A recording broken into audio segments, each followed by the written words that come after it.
Somos na Secretaria Estadual de Educação e viemos aqui trabalhar um pouquinho sobre um podcast muito legal, falando sobre Descomplicadamente. E nós viemos aqui trazer alguns alunos do Instituto Lourenço Filho.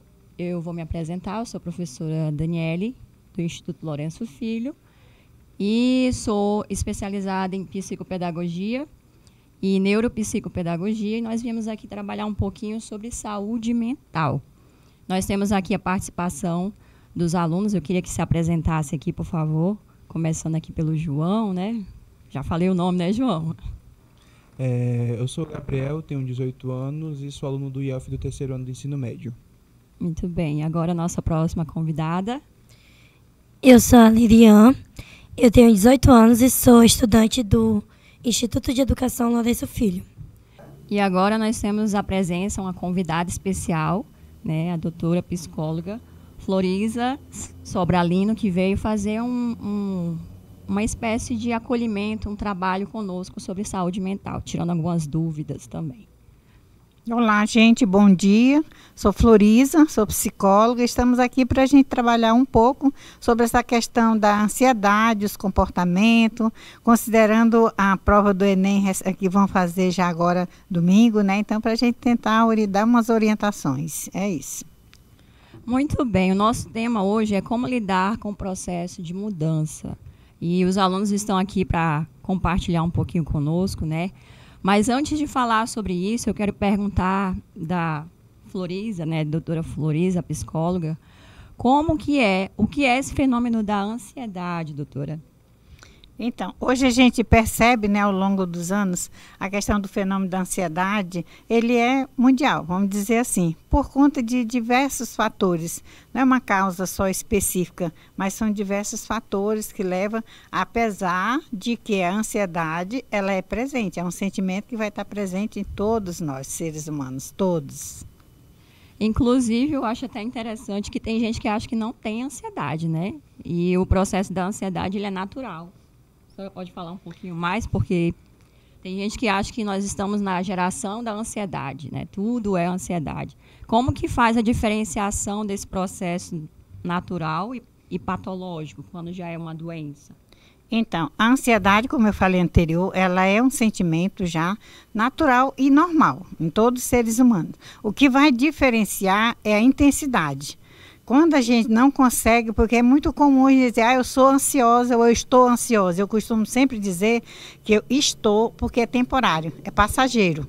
Então, eu estou ansiosa ou ansioso por uma prova, por exemplo, né, por uma entrevista de emprego, por alguma coisa que você vai fazer, pode gerar exatamente esse sentimento de ansiedade. E quando é que a gente considera que ele é patológico? Ou seja, é uma doença, que é o transtorno generalizado da ansiedade, que a gente considera como TAG. Então, ele passa a ser patológico, como doença, quando eu não consigo lidar mais com esse sentimento. Então, aquela questão do que eu não consigo me concentrar, não consigo me alimentar ou me alimento excessivamente, porque tem também esse outro lado do comportamento, a questão do sono, então eu não consigo dormir ou tenho uma sonolência. Então, não tem um fator específico que vai dizer, você vai estar num quadro de ansiedade e você vai estar com essas características ou o que a gente costuma chamar de quadro sintomático. E aí, se você vai fazer algo que te desperta esse interesse ou preocupação ou medo, ele pode sim gerar. Mas a ansiedade, ela é contínua, ela está presente diariamente em todos. A procrastinação também é um fator de ansiedade?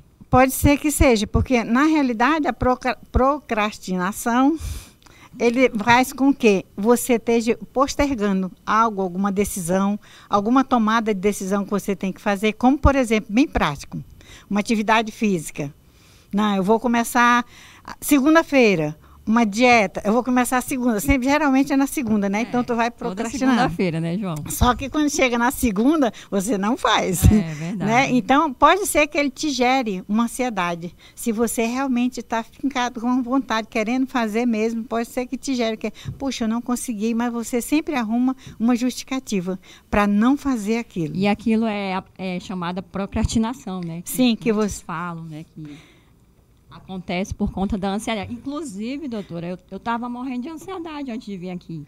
Mas por mais absurdo que aconteça, eu consegui dormir, gente. Mas a terapia eu acho assim algo fenomenal, porque eu acho que se eu não tivesse feito terapia, eu não tinha dormido ontem para vir aqui gravar, né? Eu queria perguntar dos meninos, né? Como é que vocês sabem que vocês estão ansiosos? Vocês querem comentar? Até para quem está em casa, a gente saber um pouquinho como é, que isso não é um bicho de 7 cabeças, mas isso é algo normal que a gente precisa enfrentar e observar e tratar com, né, maturidade, né? Dar valor a esse sentimento, né? Pode falar, João? Posso sim. Eu percebo que eu estou ficando bastante ansioso quando eu precipito o que vai acontecer, quando eu começo a ter medo do fracasso que ainda nem aconteceu, quando eu penso muito naquilo que pode ou não acontecer, me deixa muito ansioso. Eu começo a ficar nervoso e eu já penso logo que não vai dar certo. Eu já percebo por aí que eu estou ficando muito ansioso. Pensar muito no futuro, essa agonia, né, essa angústia, né? Ter o controle, né? Eu acho que a ansiedade está muito relacionada a essa necessidade do controle. Sim, sem dúvida, porque o que acontece? Quando o João traz essa fala dele, no sentido de que eu fico pensando já, então o que acontece? Nós temos essa habilidade de pensar e, de preferência, geralmente a gente pensa para o negativo.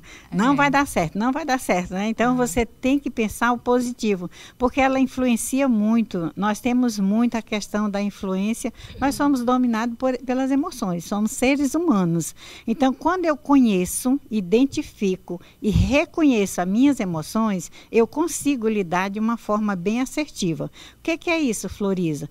Então, se eu estou triste, eu preciso identificar qual o motivo dessa tristeza.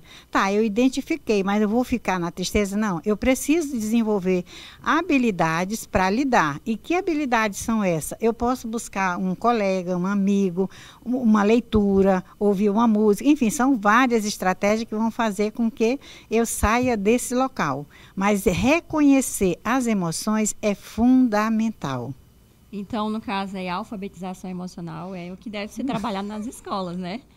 Eu diria que é educação emocional. E a gente está trabalhando já, inclusive nós já estamos trabalhando nas escolas com os professores, mediadores, professores assistentes educacionais. Nós trabalhamos a questão da inteligência socioemocional, que vai trazer exatamente, né, faz com que você desenvolva essas habilidades para lidar com o seu sentimento e com o dos outros. Porque primeiro eu preciso me reconhecer e conhecer, para que eu possa conhecer e identificar o sentimento dos outros.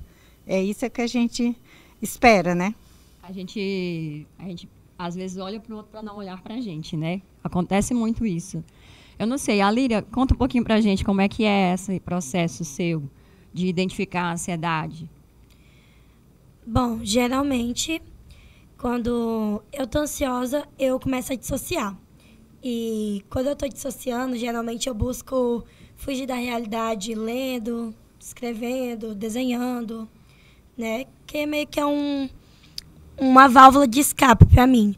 Já outros sintomas é quando eu começo a ficar muito ofegante, eu começo a ficar muito pensativa, mais calada, pelo fato de eu ser uma pessoa muito comunicativa. Quando eu fico calada, já é um sinal de que algo está errado. Doutora Floriza, me responda, porque infelizmente na escola, gente, tem às vezes alunos que têm crise de ansiedade e às vezes isso já é o ponto ápice da ansiedade, né? Uhum. No caso, como que lida com isso, né, nesse processo do ensino? As cobranças, as necessidades, né, que eles têm de essa gama de muita atividade para ser realizada através de atividades, né, muitas disciplinas, muitas entregas, apresentações. Eles precisam lidar com tudo isso e como é que eles fazem, né, para poder lidar dessa melhor forma, assim, para não chegar nesse nível de ter uma crise de ansiedade. Então, a gente volta um pouco nesse reconhecer seus sentimentos, suas emoções. E uma das estratégias que é muito importante, ela traz para nós a questão do desenho, a questão da leitura, né, o suporte familiar, na própria escola, quem que é minha referência, quem que eu posso buscar, porque a ansiedade em si, ela traz já. Se você vai ter uma crise, quem tem crises de ansiedade, ele já desperta qualquer gatilho. Então, às vezes, uma prova. Vou fazer uma prova, então começo a passar mal, me dá uma sudorese, dor de barriga, me dá um mal-estar, né? Não Já aconteceu isso consigo. com vocês, meninos? Não Já? consigo ver, visualizar, esqueci tudo que eu estudei. Na realidade, você Alguém não quer esqueceu. compartilhar alguma situação que vocês viveram? Eu posso falar sobre o Enem do ano passado. No Enem do ano passado, eu estava extremamente ansiosa por ser a primeira vez que eu ia fazer o Enem como treineiro. Muito legal. E antes da prova, eu tive 2 crises de ansiedade, porque eu já estava mentalizando o futuro, dizendo que ia dar errado, que eu ia esquecer tudo, que eu ia desviar o tema da redação, que eu não ia conseguir acertar uma quantidade boa de questões. E isso me acarretou muita ansiedade. É tanto que na semana inteira anterior à prova, eu virei noites estudando pelo simples fato de eu estar mentalizando coisas negativas, de tipo, se eu não me esforçar, não vai dar certo. Aí entrou a questão da autossabotagem. Eu me autossabotei. E nem percebeu que estava sobre a ansiedade, né? Acontece muito isso, né? Sim, e o importante, olha o que ela fez. Ela reconheceu depois de um longo sofrimento. Nossa. É importante a gente ter esse cuidado de também não levar muito isso por sofrimento, né? Você estava fazendo como treineira. Ah, Florisa, mas aí treineira eu não posso me ficar nervosa? Pode, mas é aquela história do controle, do autocontrole, o autoconhecimento. É muito importante para vocês, todos que vão fazer o Enem. Então, é muito importante esse cuidado. Olhar para mim, pessoa. O que eu posso fazer para melhorar esse controle e não me sabotar, né? A autossabotagem. Então, é muito importante o conhecimento, a identificação das emoções, dos sentimentos, como é que eu posso fazer para melhorar. Lembrando sempre que você pode ter o suporte de psicólogo, de uma série, um multi-equipe, você pode ter. Amigos, Mas né? se você, amigos, colegas, enfim, mas se você mesmo não olhar para você e dizer assim, olha, eu preciso dar conta disso, disso e disso. Aí eu preciso de um suporte, realmente. Mas primeiro eu preciso identificar, reconhecer e gerenciar essas emoções. Gente, muito bacana, né? Agora eu vou perguntar outra coisa que falta. Como que vocês se regulam? Vocês querem compartilhar quando vocês percebem que vocês estão ansiosos? E aí, o que vocês já... Agora eu faço isso, eu faço aquilo... Eu posso dar o exemplo mesmo de agora desse Enem de 2025, né? Que é o Enem pra valer, é a prova divisora de águas, né? Como muita gente fala. Eu passei o ano inteiro, estou estudando desde dezembro do ano passado. Eu fiz como treineiro e estou estudando, porque quando eu cheguei na prova e vi que, meu Deus, isso aqui tá me aguardando ano que vem, aí eu comecei a estudar muito. Eu cheguei a um ponto que eu chorava de estudar, porque eu estava estudando bastante. Mas recentemente, mais nesse mês passado, eu pensei... Eu estudei o que tinha para estudar, eu sei que eu vou conseguir, então eu me acalmei mais.